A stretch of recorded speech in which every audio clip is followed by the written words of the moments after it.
welcome to Centro Mexicano's podcast, Voces Que Luchan e Inspiran. My name is Mariana Martinez. I am the executive director here and your host of the podcast. And today we have a great topic and a great guest with us. We have Ana Vargas Capistran, who is the World Language Coordinator at King County Library System. So we thought libraries for me and obviously for the community are really important organizations that have a lot of resources in many different languages, a lot of fun programs, a lot of amazing things. Well, amazing, but we're going to talk about all that. And we thought that it would be great that, to get a little glimpse of the kinds of things that you can access, or you listeners can access and understand, right? Because there are a lot of resources. So Ana, welcome, and let's do this. I always do at the last minute. So Ana, I love that you tell us a little bit about your position within the system. Maybe just high level. What is that? What do you do, and how is that? What is the structure of the library, right? Because in King County, I'm not going to guess. Go ahead. Tell us. Thank you so much for the invitation, first off. I am so excited to be here. And so a little bit about me. My position is World Language Coordinator, which I've been in for almost a year. I've been with KCLS for almost 3 years. My position is to expand language access to all of the whole King County Library System, which is all 50 libraries. My position is centralized and supports all of the 50 libraries and the librarians that are conducting the programs and the work. And then my position is also responsible for translations, as well as supporting with programming that is for our immigrant communities, multilingual communities, yes. As well as partnering with our community-based organizations and seeing how we can work together. Like us, woohoo, yes. That's us. So that's amazing. For those who live in King County, right, this is going to resonate a lot. But does the system, right, like this centralized system that works with all these libraries, which I think is an amazing logistic, or I don't know, structure, right, that could help not only share resources, but be coordinated in how libraries serve the community. Does that system, to your knowledge, exist as well in other counties, or is that particular to King County? Well, we all work similar, as in there is Pierce County Library System, who also has many of their locations and have a centralized operation, as well as Seattle Public Seattle Library. Has its own, right? So we serve King County Library System serves all of King County. But Seattle specifically has their own public library system. We are friends. You can go visit both of us. I know. I actually have the library for a card for both for Redmond here in Seattle as well. Yeah. So that's amazing because we have a lot of Centro Mexicano serves a lot of community, and not only in King County. So it's always good to have that broader view. So I absolutely love libraries. I'm a huge fan because I can literally spend my whole life reading. But also, libraries are a really fun place. Like, I've in different cities where I've had the privilege of living. They're anchor organizations, right? They're organizations, they're central organizations that focus in helping the community, not just in providing knowledge and books, but there are so many programs. Oftentimes, then depending on the library, right, you can, as a resident of that city, you can rent a room, right? Or they are free programs. I mean, I think everything is generally free. So I'm always amazed at what kinds of culturally related programs there are. So would you like to share a little bit of what kinds of services, resources are in the community that, people can find around King County? Of course. So as mentioned, we have 50 libraries. So there is plenty of opportunities. And all of our libraries, the majority have large meeting rooms that you can reserve once a month, or study rooms. There's also study rooms. For students, Exactly, students, or even if, got kiddos at home and you got a meeting you have to tune into and you want some quiet space, you can go reserve that room. And everything, as you mentioned, is absolutely free. All of the resources, all the space, it is all free. That you can go into a library library and use a computer. You have printing. You can print certain amount. I believe that's up to $5. And it which is still already allowed. And nowadays we don't really need to print a lot of things. Well, my staff know that I'm a little against paper, not because I don't like paper, but because there's so much that you really don't need it nowadays. But go ahead. Sorry. No, you're okay. But you're right. It's not as common, but it's fully available. Right. You can go check out a book. You can also attend any of our thousands of programs that KCLS offers every year. And now there's programs from anywhere, from help with your resume to help with technology, help with like fixing clothes or any kind of electronics. It's called repair workshops. Help with becoming a citizen. So citizenship classes, ELL classes. There are program story times for children in many, many languages, not just English. There's gardening workshops. There is all types of really fun programs. So yeah, and we can get deeper into Spanish language specifically, but yeah, we got so much to offer. Oh my God. Yes, that's what I was saying. And in addition to that, I know that there's, so say I am a resident and I really like, I don't know, I like to use the space and I want to give maybe some classes or like, have a group to discuss.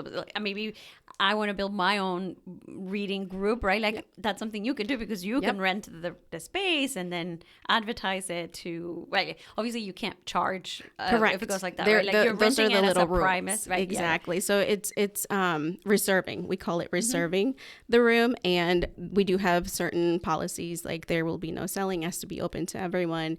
And of course, free, right? And it's free, exactly, free of charge. Yes, because I remember we went to Sound Bath event there. I was like, I love it. Like I didn't realize. I'm screaming on the microphone.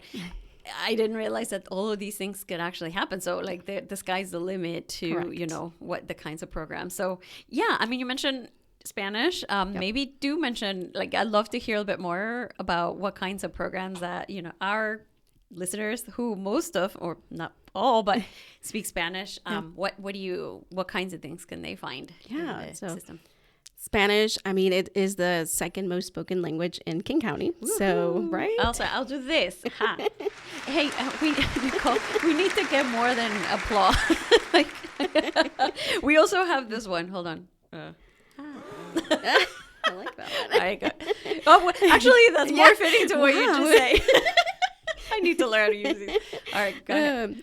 So it is the second most spoken language in King County, and we also have a specific role for Spanish language resources, programs, and work in general. In King County, we have a Spanish language specialist who, of course, works on translations. That's the language that most of our content is translated into. We have our own Bibliotecas in King County Facebook page. So we are on social media. On social media. Yes, follow us. Bibliotecas in King County? In King County. Okay. Bibliotecas We're going to add that to the, that's where we share all of our programs because we have fiestas, early literacy workshops in Spanish, just in Spanish.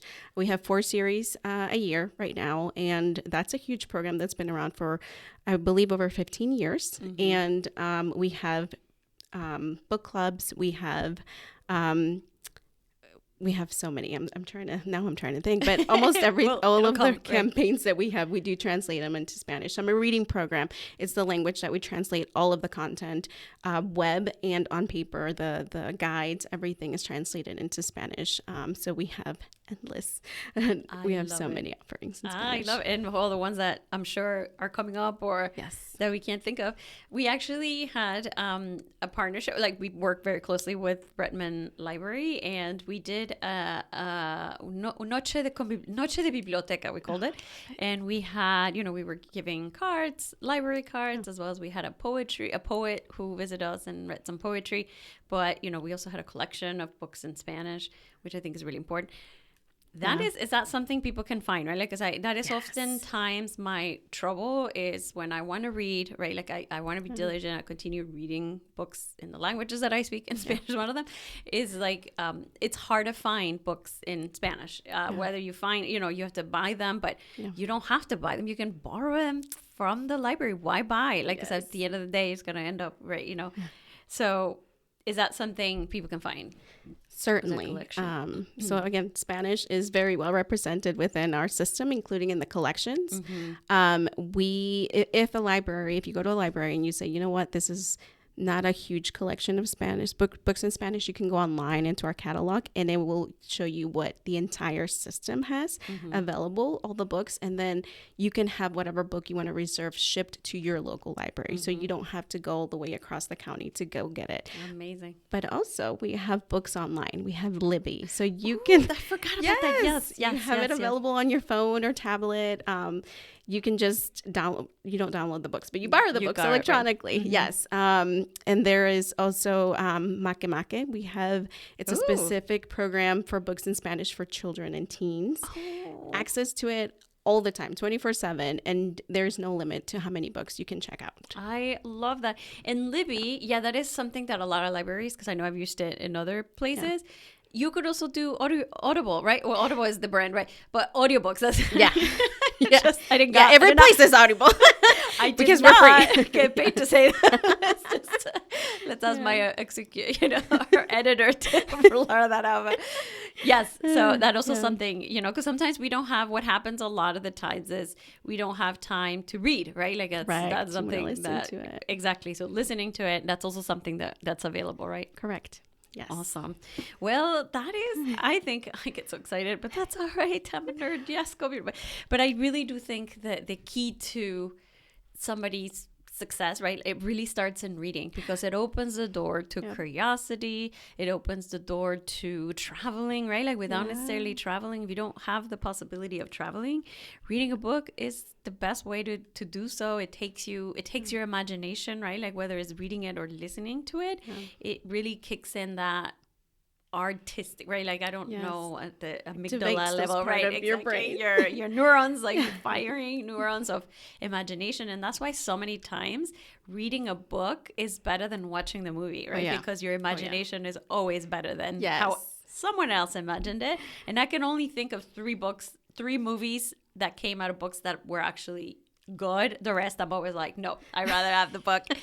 So I really do think I really do think it's, we have these spaces for you, coming and talking about this, because we strongly believe that reading it's a form of art, and we have all of these resources that oftentimes we just drive by and don't have time and assume that I don't have time to read, and that's the only thing a library is for. No, there's so much in reading a book, page by page. It's not the only way to get that information and getting stories, right? Correct. I love it. So something that's important for us is obviously equity, right? And we serve communities that often don't have access to resources or time or, whatever, what have you. So how does the, so King County Library System, KCLS, how does it ensure that its programs and resources are accessible and welcoming to people from diverse backgrounds, right? Including communities that may have been historically, faced barriers or accessing library services? Like, how would you, tell us a little bit about programs? Yeah, so I think that really ties to our mission at KCLS. It is to encourage success to all people by interactions, experiences, and information. So that is for everyone. We're talking specifically right now about access and without barriers for our multilingual community. So that is why we definitely focus on translation for our programming, offering story times in multiple languages. We have many in Spanish. Oh, I love it. Yes. For children. For children. Exactly. We have fiestas, which is, as I mentioned, they're early literacy programs. It is to bridge that gap of entering kindergarten. Sometimes our little ones that are going into kindergarten, it could be a culture shock. It could be, language, right? Transitioning from language, full Spanish to English. So our fiestas really encourage the children and the parents to we guide them and coach them on how to be kindergarten ready. Again, parents and children, but it aligns with what you were saying. It is so important for us to read because it does, from an early age, as far as early literacy, it just, it creates that adventure, mind, but also wanting to read. And as they get older, it's going to give them access to information. And at the end of the day, access to information is how you grow.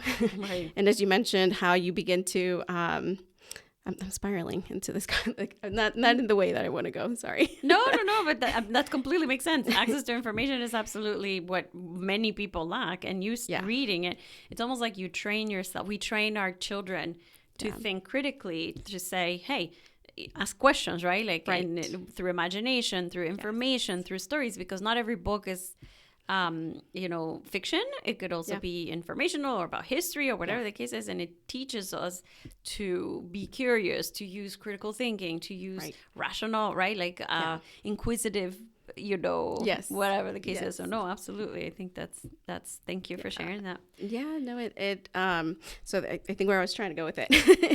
I go on tangents all the time and then I forget what the heck I was saying. I know, exactly. Like, I had a point, I swear. Did. And then I was like, where'd it go?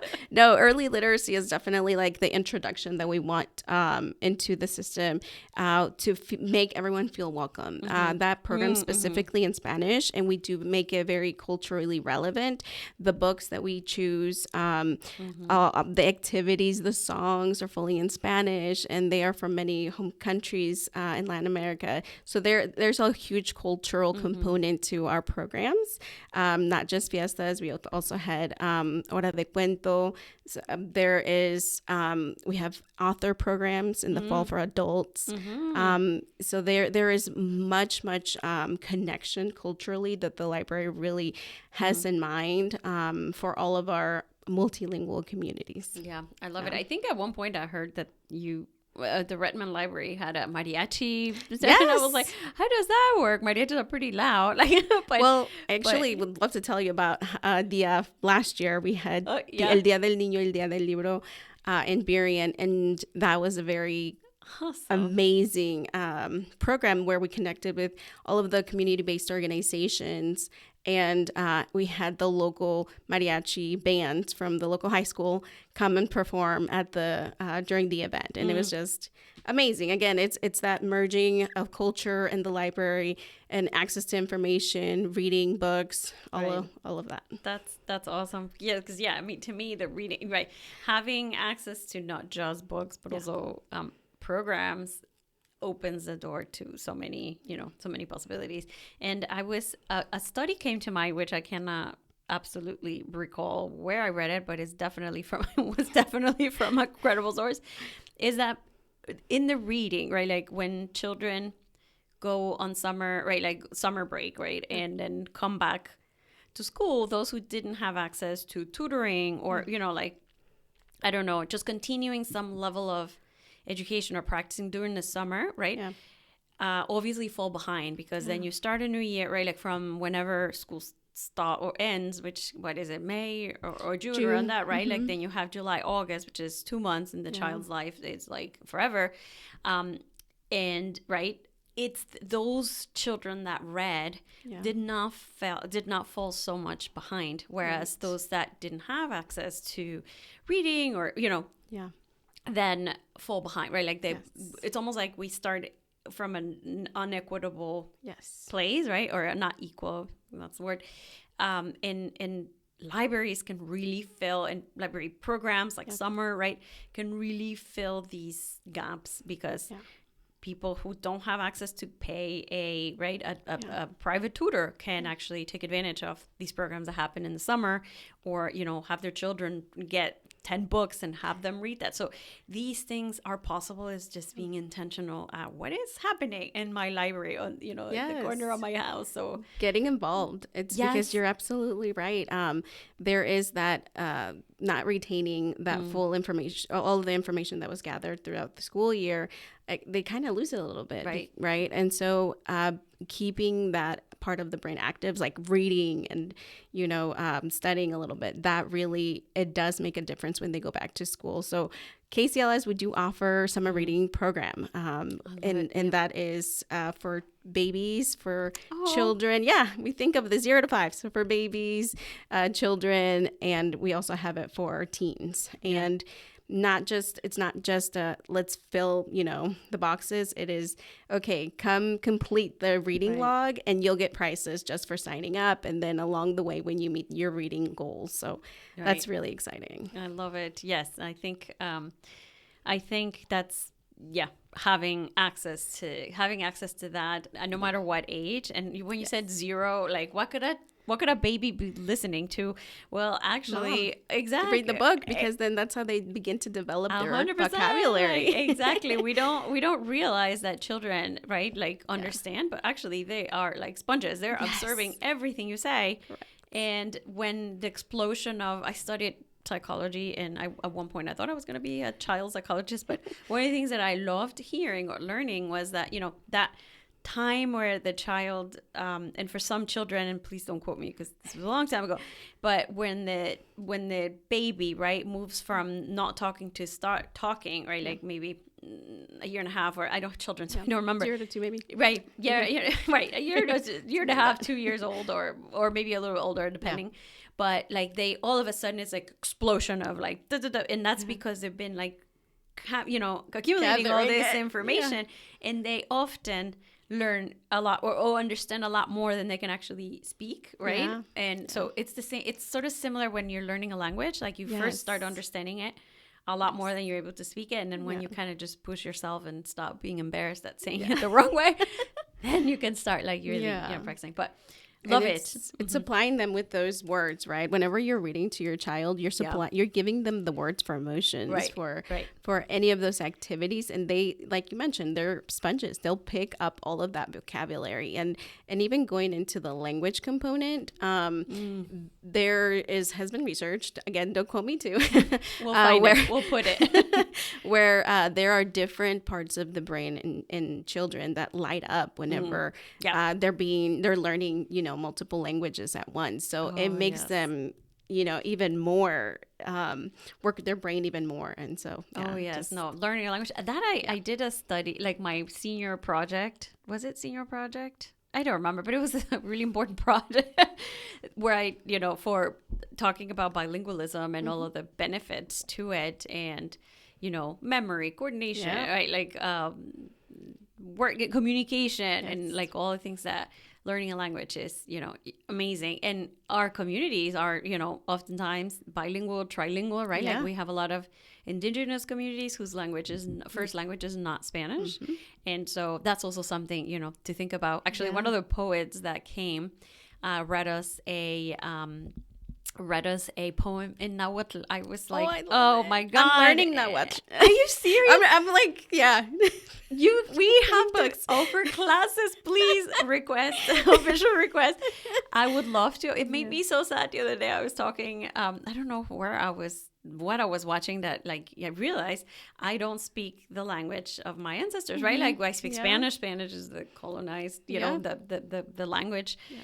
Of the people who colonized us, and so I'm like, I really need to make an effort. But the beauty, or like one of the most important things about learning a language is being able to practice it. And I'm like, who am I going to practice it? So putting the suggestion box classes into indigenous languages, I think that would be amazing. To hear that. Yes. Well, an important part of these programs is partnerships with different organizations like Centro Mexicano, right? Like we're doing this. We're actually thinking about. Actually, not thinking about. We're going to be launching. So, let me do this. Is this? No, that's the wrong one. Is this one? This one. No. We're going to start a book club, and so we're super excited. Date to be determined still, but that is something that we're gonna do, and in partnership with the Redmond Library and a lot more that I know we can do. I'd love to start bringing authors. Like my dream is to bring one of my favorite authors that I have to see before she dies, because I would be so sad if I don't meet her. But partnerships with organizations like other anchor organizations, like nonprofit organizations, are really, really important. Can you give us an example of what kinds of partnerships the library does so that really expands not only its outreach, but also possibilities about programming? Like, I can talk a little bit about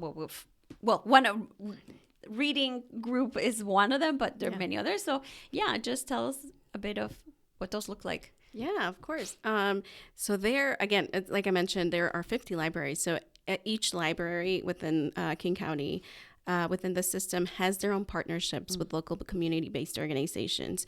My role specifically, and the Spanish language specialist role, is to also come in and make those connections with local community-based organizations. We have so many collaborations, such as you mentioned, book clubs, but there's also been collaborations like with cooking classes. There are, some quirks with cooking at the library, but if you can't come to us, we also come to you. It's meeting community where they are, right? And so it's about expanding knowledge, access to information, and resources. So we also partner, the King County Library System partners with a lot of community-based organizations to offer more resources. So there's endless collaborations between the librarians and the communities, their local communities. I love it. And I didn't expect you to remember every single program out of the 50 libraries that you help connect. But, just putting the seed out there because, you're like, I live here. This is my city, right? I don't know, Bothell. And then find out where's your local library. Sometimes we don't even know where that is, and what kinds of programs that library, what kinds of partnerships, because most likely they have really amazing programs, or they're already partnering with organizations about a program that you might be interested in. Maybe it's gardening, maybe you're exploring, I don't know, learning how to I don't know, carpentry. I don't know.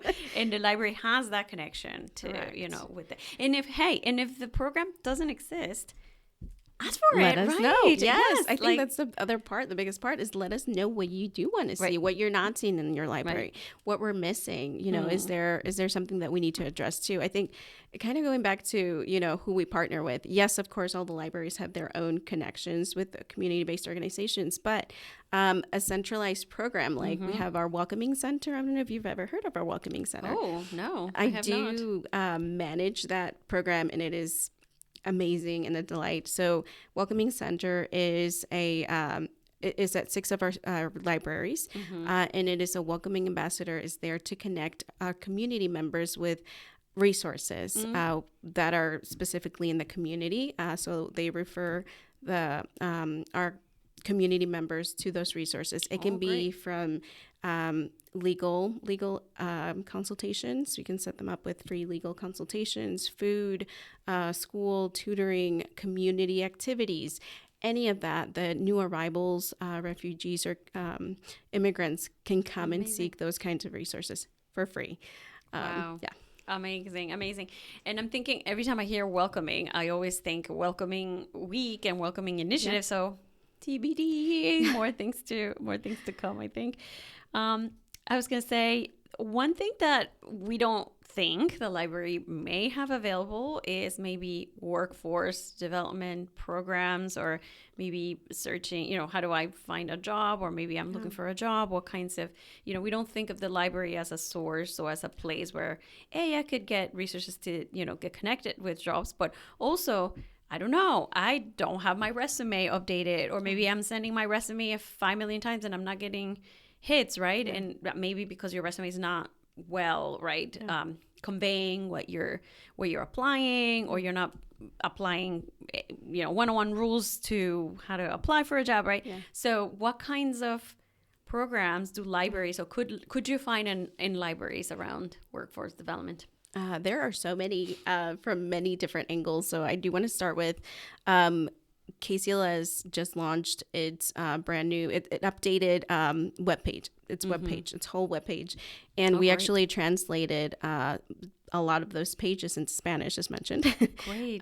So one of them is jobs and careers, and it is fully in Spanish, and it does offer all of the resources that we have in person or online. And online, we have things like LinkedIn, You can go and get trainings on LinkedIn, certificates. All of that is through the library for free. That sometimes you have to pay for a membership outside of the library. Right. So resources like those. We also have programs where someone can review your resume and help you improve it, or even mock interviews. You could run a mock interview with someone there at a program at the library. Amazing. Yeah. That's amazing. Yeah.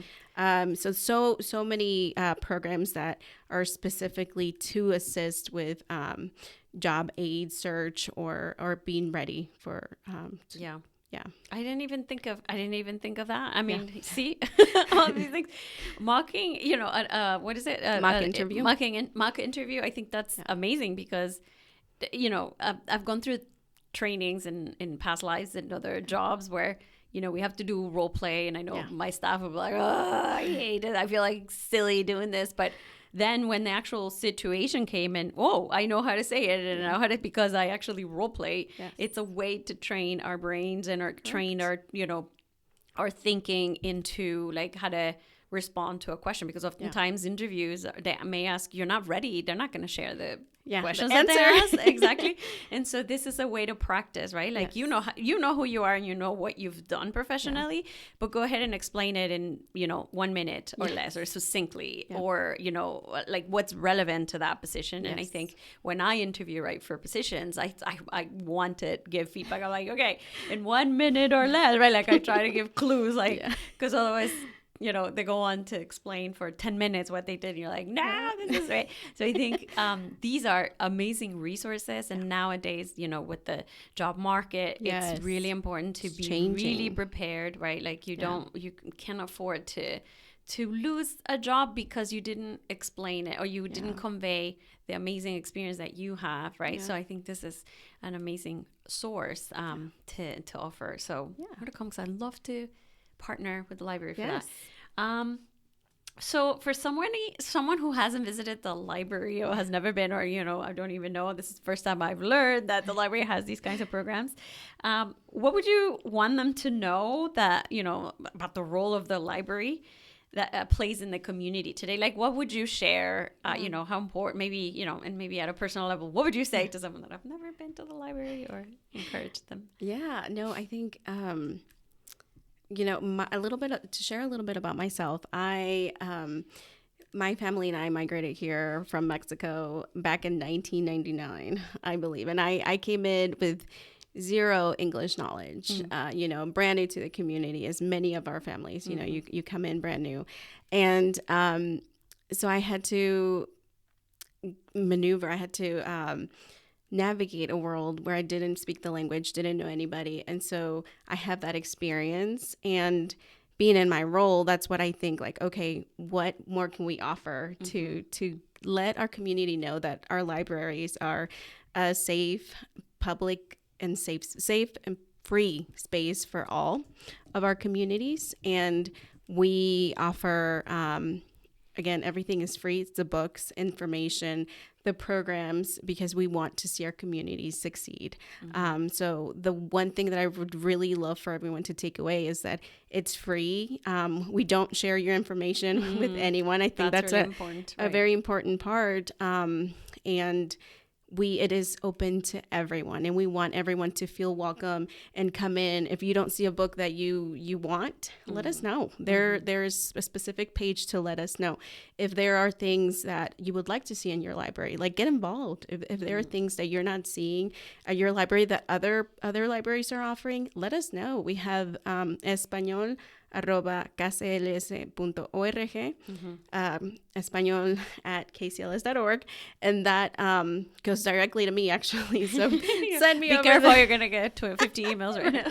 send me any kind of request. Now, we're not saying we're gonna fulfill every request, but certainly if we're hearing back from the community, hey, we want to see this author. That's what I want to hear from community, because when we look at Hispanic and Latinx Heritage Month, and what authors do we want to bring in? Who do we? Yeah, we want to hear suggestions. We want to know who you want to see. I have a few for sure.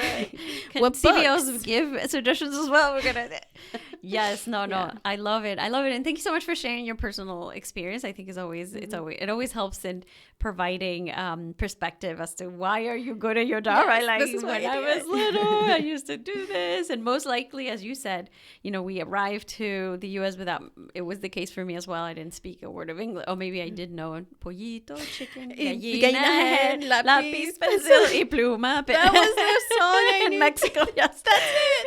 That I knew, and it like I did. I didn't connect the hen was eventually like the chick. Anyway, but I think, I mean, and I'm going to get a little bit on the lecturing world, but I do think that every experience in our lives it's a training for something that we may not see at that point, right? Like you're like, oh, this sucks and I have to do this, and oftentimes children have to be their translators for their parents because their parents don't speak it, right? Like it's the case for me still.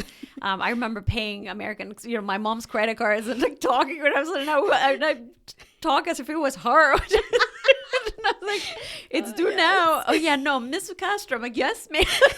I was like 15, Translating legal documents at the age of 15. Yes. The any bills. Yes, or like, calling for on behalf of, I would never have said on behalf of, I literally just confidently said it was my mom. But, that's the case for many of our communities. Yeah. And so just think, it's just a little seed on, there, or a thought is that we don't know what life is training us. So take it with a grain of salt, or take it in a positive way, because that curiosity, those skills that taught you to navigate, to help your parents, to ask questions, right? To not take things for what they say, like have curiosity, inquire, right? Like, do we owe this? Okay, what other rights do we have? Like, so most likely, maybe your parents owe this, or have, I don't know what the case is, but there are rights that people have. And so this is why reading incites that, right? Like, oh, I didn't know that this program was, and then one thing leads to another. So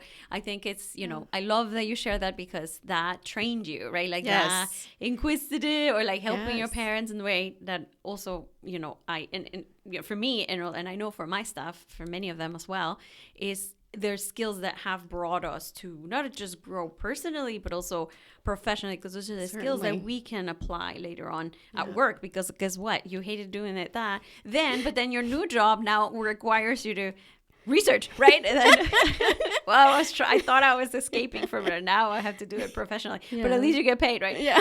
So anyway, thanks for sharing that. And for this story may resonate with a lot of people, because that's just part of what it's like to be an immigrant and not be connected with resources. But anyway, so looking forward, what kinds of programs are perhaps coming to the pipeline, perhaps events or opportunities that you are excited about that's coming, or maybe that you can share, maybe that people can, get involved. No, thank you. I can actually think of one that's here local to Redmond. I believe there's a teen advisory that's being formed to give feedback about what kind of programs they want to see as well. So, there's more information on that on KCLS.org, or visit your library at Redmond. That's local. But as far as the whole system, we do have, as I mentioned, our Fiestas program that we will have. One of the series will be in Fairwood, and the other one will be up north in Shoreline. I was just thinking, I don't know why I was thinking, I literally was just thinking about Shoreline. Yes, it is. Last year we also had Fiestas at Shoreline, and it was the most well-attended series. It is very popular, super fun. Kiddos get a free book at each series, and then when they graduate, they get another free book, and they get pizza, and it's a fiesta. It's literally the fiesta. Yes. It's like a little stamp, like a passport stamp. Oh, we should do something like that. Passport for every book you read, and once you get 10, then you get a prize or something. I was like, we should do that. Yeah. And so we have summer reading program just for that. They get they can do it digitally or on paper, and for every book that they read, or every books, the milestones, they get a prize. I love it. Well, I think, let me write that down. Prizes. Because I think this is something I'd love to, we would love to. Centro Cultural Mexicano definitely, promoting and fomenting, reading is really important in our communities. Yeah. So that's amazing. Thank you so much. Is there anything else that you'd like to share that we didn't talk about, or maybe that I didn't ask you that you'd like to share? I think I just really want to encourage everyone to go check out kcls.org/español. So it's not español without the accent on the ñ. Not little accent. Yeah. Okay. So it's just español. But darn it, King County, get it together. Put the right accent. There's something about the web address that they can't. But yeah, sometimes government is like, what is your name? I'm over it, the no accents, but like the N tilde or whatever you call it, it changes the word. Well, okay, it does. Yeah. But Español. Español. So kcls.org/español. So that's where we have all of our amazing offerings, because we also books, programs, but we also have like streaming services that are completely free in Spanish. Oh, streaming! Yes, amazing. Okay, so Estante Infinito is what we use specifically, and they have all kinds of programs in Spanish, and it's free. And if you don't want to keep paying these outrageous subscription prices that just keep increasing, you can access all of those things also through the library for free. So love. Yes, because I'm guilty of that. Sometimes I'm like, why am I paying them? Like, really good. I love it. So you heard it here, and I'm sure you heard it here as well. The library, your library, wherever that may be, has really good resources. There's many ways of getting involved, whether it's to read a book, to listen to a book, but also all kinds of different programs, all kinds of different community events, and things that you could take advantage. If not for you, because maybe you're busy or whatever, there's always something for you and for your children. So thank you so much for sharing all of this. I'm really happy that we got you here to really give us a broader perspective about resources throughout the county, as well as, these services are very similar. If you're not in King County, there are, they have similar structures. So now you know it.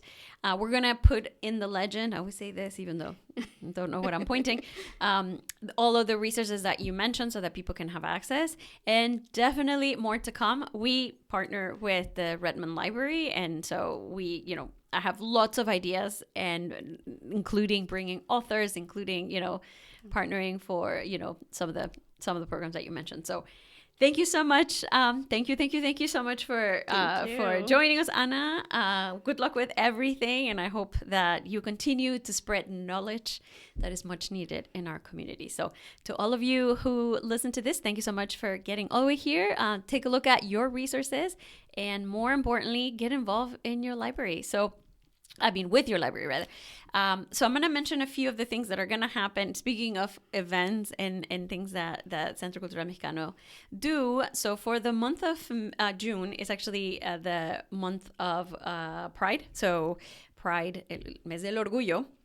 So we're partnering with Together Center, as well as, we're going to do an opening ceremony. We're going to host artists that can express through art